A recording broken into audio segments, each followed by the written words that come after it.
There was one guy.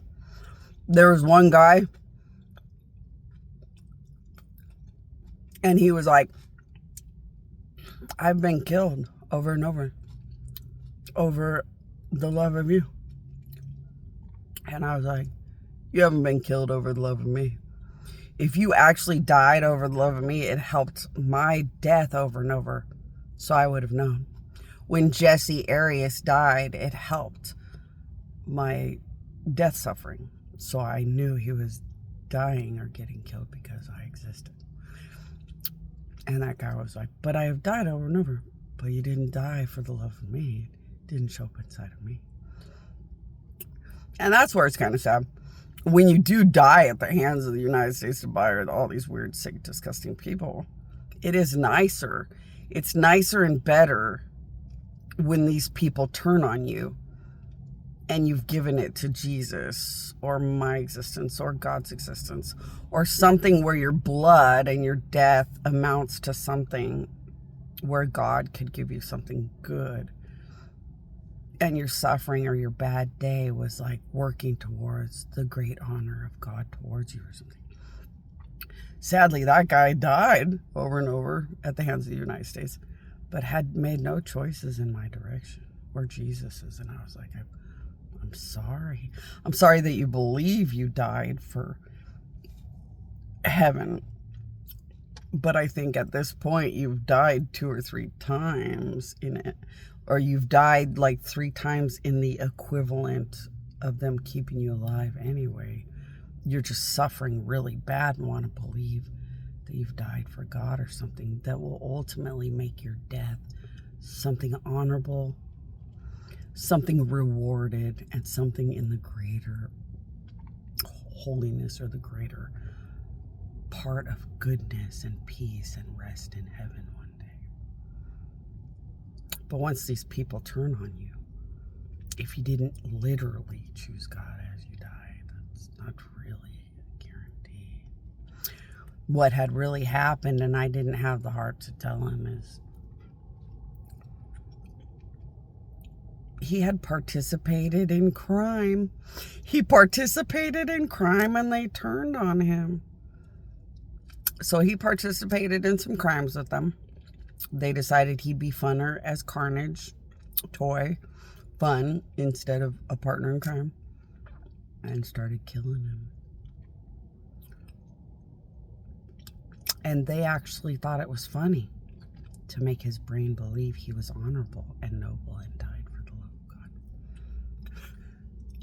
And his poor suffering death wanted to believe that he did that too. So I just didn't tell him anything. But you can't lie. Gods have to work in hell and dish out what they have to, reap what you sow, doesn't change. And gods can't lie. So like I couldn't tell him he's an honorable reality. He's not. I had to give it to the monsters that are brute, hardcore, work in hell, and spell out where he could or could not get based on who he actually really is. It's a hard conversation to have with somebody who has learned the United States can actually kill somebody more than once and keep them alive. And make them walk around in a body that butchered up and stuff.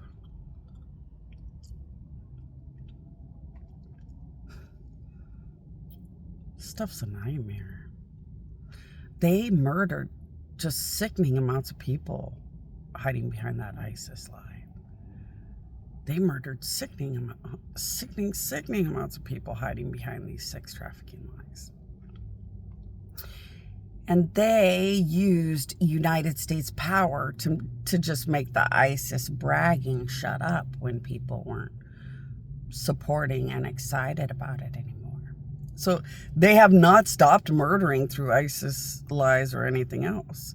They just make sure the United States stops telling the story about it when people aren't excited and think it's fun that such horrible things are happening.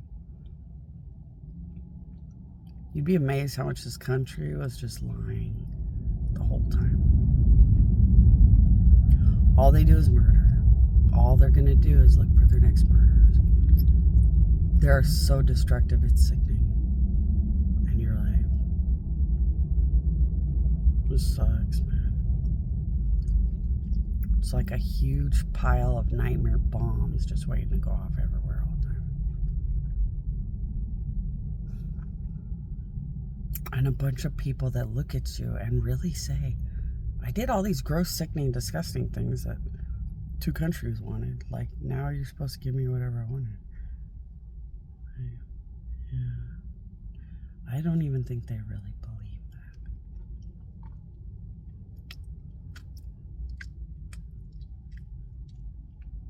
I think they just don't want to give a shit.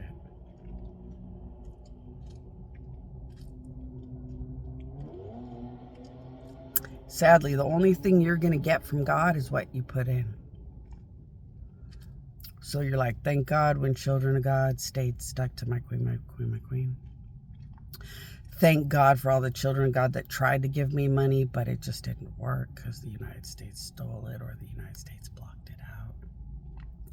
Thank God the children of God, thank God the children of God were trying to transfer all money directly to me, and it just was always ruined by these countries. But thank God they were trying.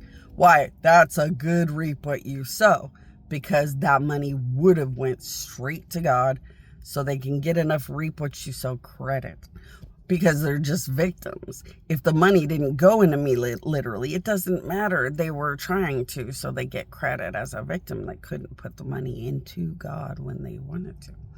And it's like, that's a good answer. Thank God when children of God would pray, my queen, my queen, my queen, constantly.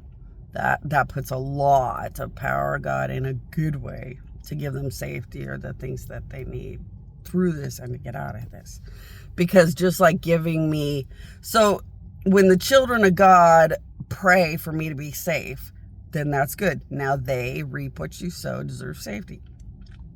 When children of God could not put money into me, so they went into my queen, my queen, my queen, I can't put money directly into God. That's okay. They're the victim that would have done it. So now they have the reap what you sow of the financial protection and safeties. So see, you're looking for the children of God to put into my holy sacredness what they would want. Money, safety, concern. The rest of it, it's like, you people know you're just grabbing at straws or talking. And you participated in something really gross, really bad, and now you're stuck in it. And you want to say or do anything to get out. And it's like, that's not how this works. The work of God is as easy as the input and output of computer programming. All you're ever going to get from an angel is a regurgitation of what you deserve. That angel is like a statue that stares at you and only says what you deserve. Literally, Jesus's statue would sit there and say, you have given me no money, stop asking for financial things.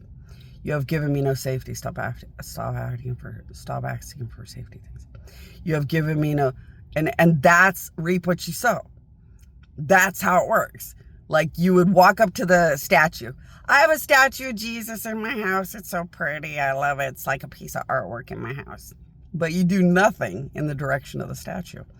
Now you're headed for worse than a Great Depression, worse than a third world country. And you're like, Jesus statue, I hear this Bonnie Annika shit, and like the Jesus statue will talk to me. Jesus statue.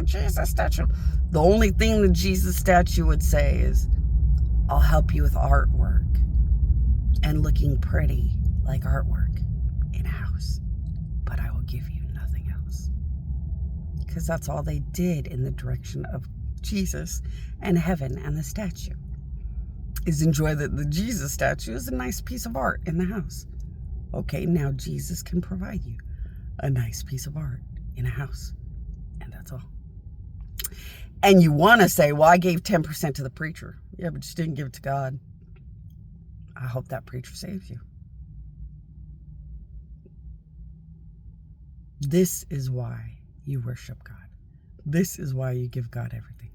Because when Bonnie is dead raped and the fuck you, boo-hoo, ha-ha, nothing in the corner, it seems like it's all fun and games.